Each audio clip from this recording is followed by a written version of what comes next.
नाजरीन आदाब, आप देख रहे हैं लाजवाल। मैं हूं आपका मेज़बान नरेंद्र सिंह ठाकुर। नाजरीन आपको बता दें कि एक तरफ सरकार ये दावे कर रही है कि सबका साथ सबका विकास, और हम जिला उधमपुर तहसील रामनगर की बात करें तो यहाँ पर ये दावे जो हैं कहीं ना कहीं इन दावों की पोल खुलती नज़र आ रही है। आपको बता दें कि आज हमारे साथ तहसील रामनगर के कुलवंता गांव की इधर पहलगाम में घोड़े वाले भी सियाहों को आने की दावत देते हैं। पहलगाम के मुकामी लोगों का भी कहना है कि सियाहों के लिए हालात बिल्कुल ठीक हैं।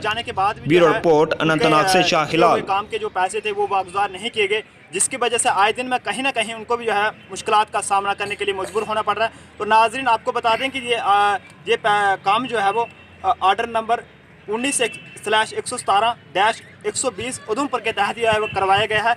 लेकिन अफसोस नामक इस बात का है कि अब तक भी इन लोगों को उसके किए हुए काम के पैसे नहीं दिए गए हैं। तो नाजरीन मज़ीद जानकारी के लिए इन्हीं से ही बात करेंगे कि आखिर क्या वजह है कि अब तक भी इनको किए हुए काम के पैसे जो है वो वागुजार महकमा जो है नहीं कर रहा है। जी खैर मकदमा थोड़ा साढ़ा लाजवाल चैनल दे जनाब, ऐसी की वजह कि थोड़ा अजें तक भी जेह्ड़े पैसे जेह्ड़ा उसें कम्म कराए दा हा बाथरूम दा, पैसे तुसें गी अजें तक नहीं दित्ते गए। और एह्दे कन्नै गै स्कूल दा नाम बी दस्सी ओड़ेओ, केह्ड़े स्कूल दे विच तुसें जेह्ड़ा बाथरूम दा कम्म कराया?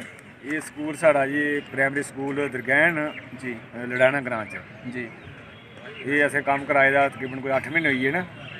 ते मैं जम्मू तक भी गया, डायरेक्टर उत्थे बी गेदा, एक्शन साहब कन्नै मेरी बात हुई जी।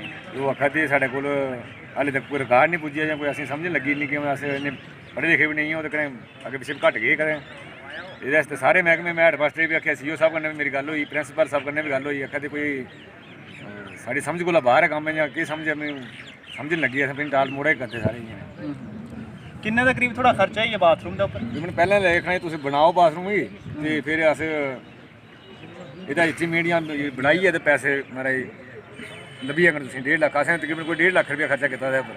हून आखदे जी तुसें कदें लक्ख रपेआ लब्भना, कदें गलांदे जी 50,000 रपेआ साढ़ा आवा दा, असें हाले तक थ्होएआ कोई नहीं है। जी 50 नहीं लब्भेआ, ना 10,000 लब्भेआ, ना कुछ लब्भेआ। तकरीबन साढ़ा 1.5 लक्ख रपेआ असें जेह्ड़ा एह्दे उप्पर खर्चा कीता दा। जेह्ड़ी तुसें लेबर लाई दी उ'नें गी तुसें पैसे घुमा दित्ते दी? पैसे हमारे सूदी पैसे चुक्कियै कुसै कोला लेबर तंग करन लगी, फिर असें कुसै कोला जेह्ड़ा सूदी पर पैसे लित्ते न, ते फिर उ'नें कोला थोह्ड़े थोह्ड़े पैसे दित्ते, किश बाकी बी देने पे, थोह्ड़ा थोह्ड़ा पैसा उ'नेंगी दित्ते असें। अच्छा। जेल्लै तुस कुसै अफसर कन्नै इसदे बारे च गल्लबात करदे तां उं'दी तरफों तुसें गी केह् यकीन दिलाया जंदा?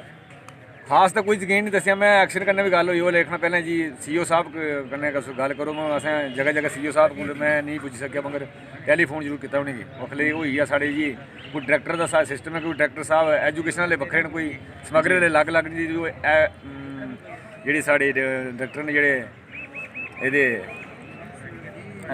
एजुकेशन आह्ले जी, एह् उ'नें ट्रांसफर करना जी समग्र गी। समझ लगी जी कीता नहीं कीता, हाले 8 महीने होई गे, कोई असें नहीं पता लग्गेआ था। ये स्कूल केह्ड़े जोन बिच पाया जंदा? एह् स्कूल साढ़े जी कलौंता जोन च। अच्छा जी, शुक्रिया। थुआढ़ा केह् नाम? जोगराज। तुसें भी कोई बाथरूम दा कम्म कराया? हाँ जी हाँ जी। केह्ड़ा स्कूल?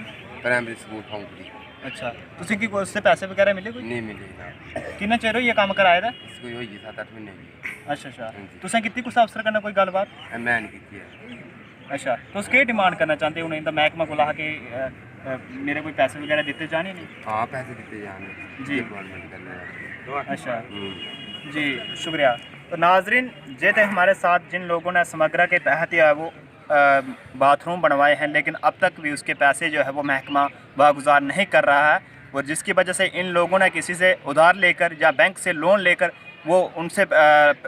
उससे बैंक से लोन लेकर ये बाथरूम जो है वो तामीर करवाए। लेकिन अब तक भी अफसोस इस नामक का है कि महकमा जो है वो खामोश बनकर इन लोगों का नज़ारा देख रहा है, और जो सबका साथ सबका विकास के दावे सरकार जो कर रही है वो कहीं ना कहीं इन दावों की पोल खुलती नज़र आ रही है। तो नाजरीन आपको बता दें कि वहीं महकमा से जब लाजवाल के नुमाइंदा ने बात करना चाही तो उनकी जानिब से महकमा के आला हुकाम से जब हमने बात की तो उनकी जानिब से भी एक लातालुकी का इजहार करते हुए यही जवाब सुनने को मिला कि हमारे पास जो है अभी तक ऐसे कोई फ़ंड्स नहीं है, लेकिन हम कोशिश करेंगे डायरेक्टर मैडम से इस हवाले से बात करने के बारे में, लेकिन अब हमारे पास कोई फ़ंड्स नहीं। जैसे कोई फ़ंड्स आते हैं तो हम इन लोगों को पैसे जो है वो दे देंगे। तो नाजरीन इसी तरह से ये प्रोग्राम इख्तिताम होता है। अपने मेज़बान नरेंद्र सिंह ठाकुर को प्रीतम सिंह पंगोत्रा के साथ दीजिए इजाज़त। देखते रहिए लाजवाल, हमेशा आपके साथ, सच बोलने की ताकत, सच बोलने की हिम्मत।